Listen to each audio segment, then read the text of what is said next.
Deforestation, overfishing and preserving clean water overseas are important environmental concerns. But could they also pose a threat to US national security? That's the claim being made by movie star Harrison Ford, who serves on the board of Conservation International. That organisation, along with the Council on Foreign Relations, held a conference today in Washington all about the subject. A little earlier, I had the chance to sit down with Harrison Ford and Conservation International CEO Mr Seligmann to talk about it.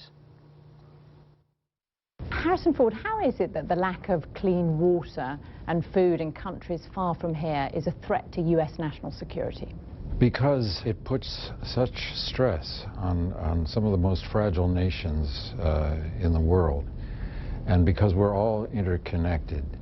And for instance, a simple lack of fresh water, drinking water, can lead to population dislocation, which can lead to political radicalization, which can lead to great pressure on states that receive refugees because of a migrating population. That the natural services of nature, a healthy ecosystem,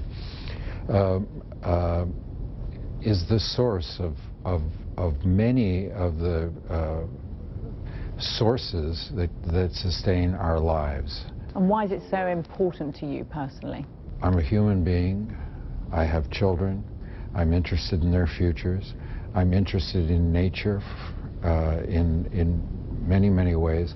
And I'm also interested in the moral responsibility of human beings to each other, to themselves, to the future. Peter, what's a specific example of a country where there's such a shortage of food that represents a threat to us here in the US? The Somalian fisheries collapsed because of overfishing, principally by European nations. And the fishermen that depended upon those fish, the local fishermen, had no way to feed themselves, no way to eat. But they had boats. And they became pirates.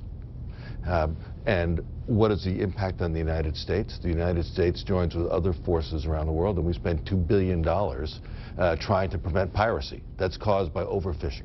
So what do you see as the answer? I mean, what should the US government be doing to try and prevent overfishing in East Africa? It's not a question of prevention. It's a question of support, supplying information, supplying support to prevent these things from happening. It's a lot cheaper to intervene before it becomes a national security issue.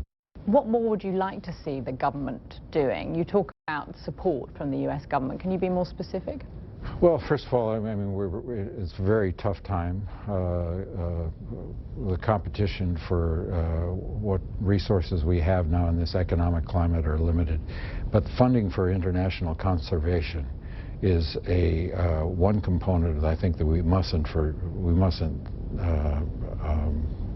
cease to be responsible for, because those dollars are well spent. Every dollar that we spend on international conservation comes back to us. What are the risks if we don't take the need for international conservation seriously enough?